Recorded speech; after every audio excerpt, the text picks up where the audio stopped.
Ya está grabando. Okay. Hi everyone.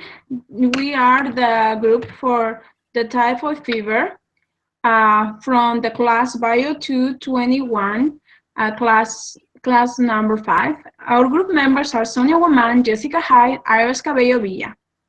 Hi Sonia, how are you? Hi, I'm fine. And you? I'm great, thank you. Hey Sonia, do you want to talk us a little bit more about what are the subjects that you're going to explain today? Okay. I'm going to talk about first etiology.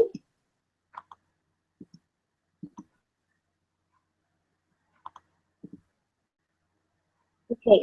Um, Typhoid fever is caused by the Salmonella typhi bacteria. First, the first point to talk is about the gram-cell salt. The Salmonella typhi is a gram-negative bacteria. Why? Because the non-same due with a dye applied to a test developed by Gram. This is because dye stain the cell wall, which in this case is covered by an outmember. Thus, these bacteria are wrapped in multiple layers. The outmember, the cell wall, which is 10 times tinier than the gram-positive bacteria, and the inner member. The outer and the inner member delimiting the peritoneum. The second point is the morphology. The Salmonella typhi is raw, so that means that it's bacillus. And we see a little picture. The third point to talk is the disease motif. And this bacillus want to visit spores. Most strains are moving because they have periodontous flagella surrounding the cell. Interestingly, there are no moving strains in Indonesia, where the incidence of typhoid fever is high. The last point is the structure. The Salmonella typhi is a toxin. The second part is about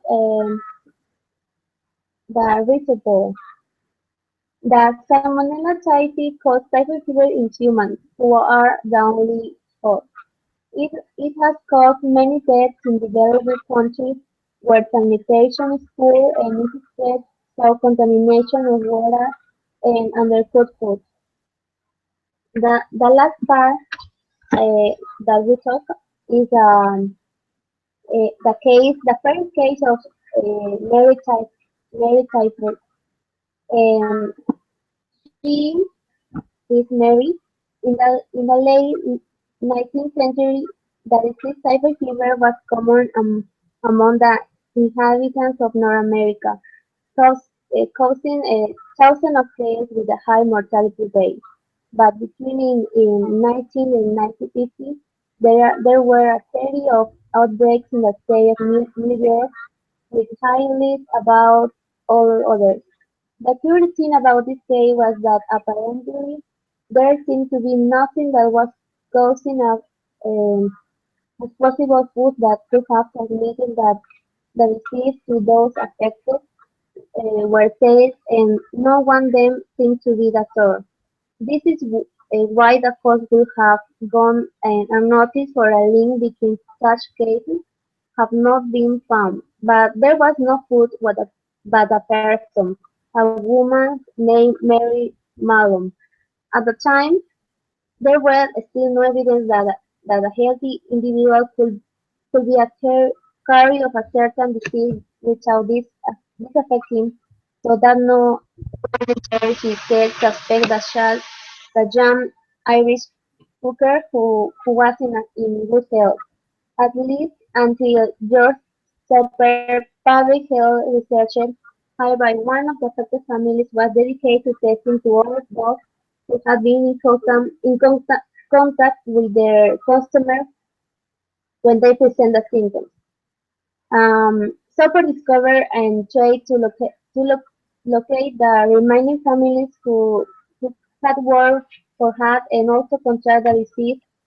Um, He found her and tried to persuade her to submit to analysis, but Mary refused to accept that she could um, she could be the cause of those outbreaks. In fact, it took 5 police officers to take up to Mary of the horn and forehead to be examined by a doctor. He finally managed to prove that Mary was a carrier and to the danger posed to the public health. The authorities declared that Mary Wallum was to be transferred to a hospital in North Brother Island. During the 2 years she spent confined in the island, her case became famous and some became known as the Typhoid Mary. After, after the period, Mary was signed a contract with the Department of Public Health, by which it undertook not to work with food anymore. Unfortunately, it doesn't end there.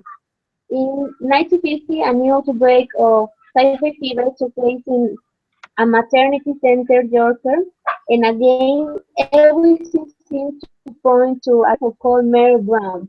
Indeed, Mary changed her last name to continue working as a cooker without it related to a typhoid Mary.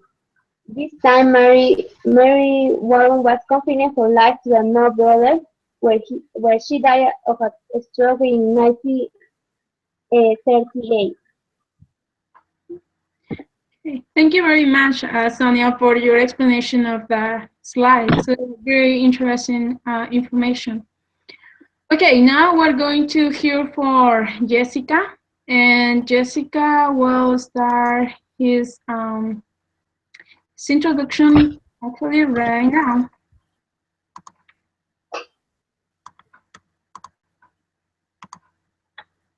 The signs of typhoid or fever, coded tongue, tender abdomen, there's an abnormal enlargement of the liver and the spleen. They get a rash of flat rose-colored spots. Symptoms of typhoid are fever, influenza-like symptoms with chills, dull frontal headache, anorexia, nausea, poorly localized abdominal discomfort, and a dry cough.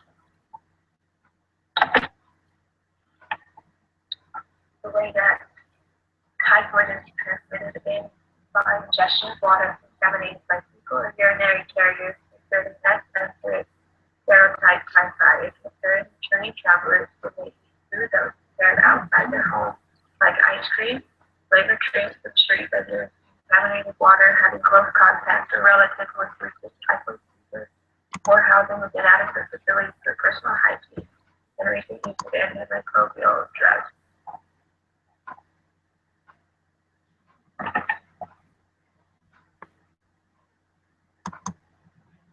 Okay, so this is the part from Jessica, and now I'm going to talk a little bit more about how the typhoid fever actually has their origins in Athens. So I'm going to talk more about how this disease caused struggles in the Athens population. So the plague of Athens is described by Thucydides. It was a Greek historian, and he described the disease like this: men were seized first with intense heat of the head, the redness and inflammation of the eyes, both the throat and the tongue immediately become blood red and exhalate an unnatural and fetid breath. This plague in Athens was occurred around the Battle of Marathon, and this battle was versus Greeks, people from Greece, versus the expansion of the Persians. So in this battle, people from Athens, they want to gather all of the people who live in the countryside of Athens. So here in this part in this part of the presentation, you can see that Greeks, they portray some of the events of this plague. Actually, this plague has a cost of 1/3 of Athens' population. The way that they find out that the plague that caused um, this disease,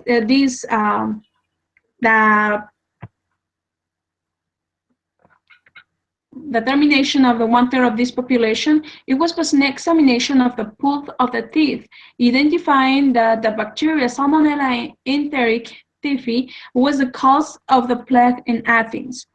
Also, I want to talk about this this event that occurred in 2010 when scientists they make the reconstruction of the face of 11 years old Greek girl who died from the typhoid fever in 430 BC. Also, I'm going to talk today about the treatment. The treatment for the typhoid fever consists in antibiotics, drinking fluids, and healthy diet. Some of the antibiotics that were prescribed at the beginning of this disease was the chloramphenicol. Chloramphenicol was originally prescribed drug to patients. However, due to the certain side effects, this drug was replaced. The trimethoprim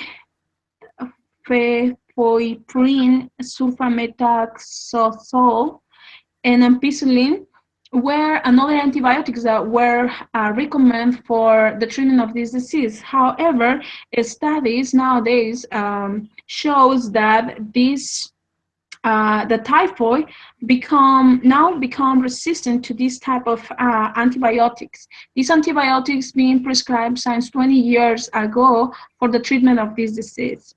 The other drug or the other antibiotic that now is the first line choice for the treatment of typhoid fever is the ciprofloxacin and the ceftriaxone. The treatment with these antibiotics lasts for 7 to 10 days. The treatment of the typhoid fever could be in home too. And the recommendations to take care of patients in home is cold compress and increase of fluid intake because of high degrees of fever that patient has. Also, doctors recommend the homemade oral rehydration solutions. The consumption of apple cider vinegar, garlic, basil, cloves, and bananas.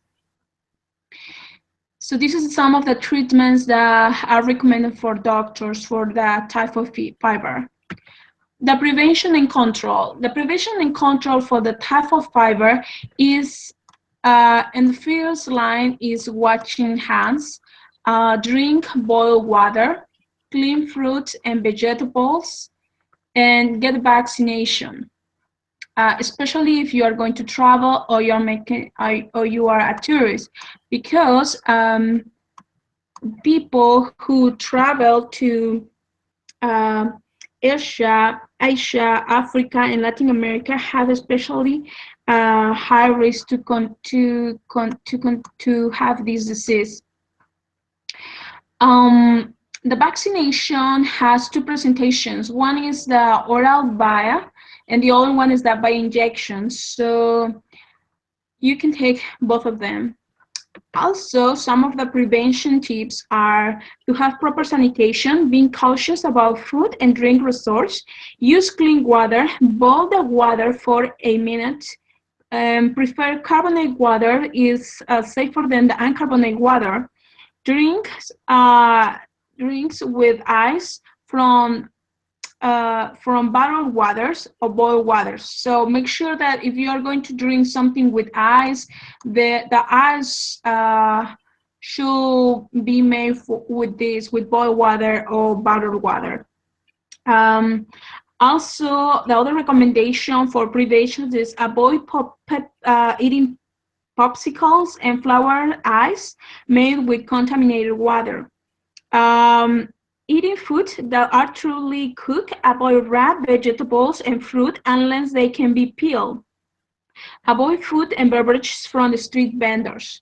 Um, I want to give a really quick detail explanation about these two posters that I consider in my presentation. This poster in the right side is about prevention, and the typhoid is represented as a dragon. So in the time that Sonia was mentioned about Mary typhoid, prevention was one of the recommendations to avoid get this disease. Actually, they recommend to don't drink bad milk or bad water. Be more carefully with your personal uh, hygienic, and avoid flights because they're one of the vectors, so you can get this disease. This is our reference. We visit the CDC and some universities, website from universities. Thank you very much.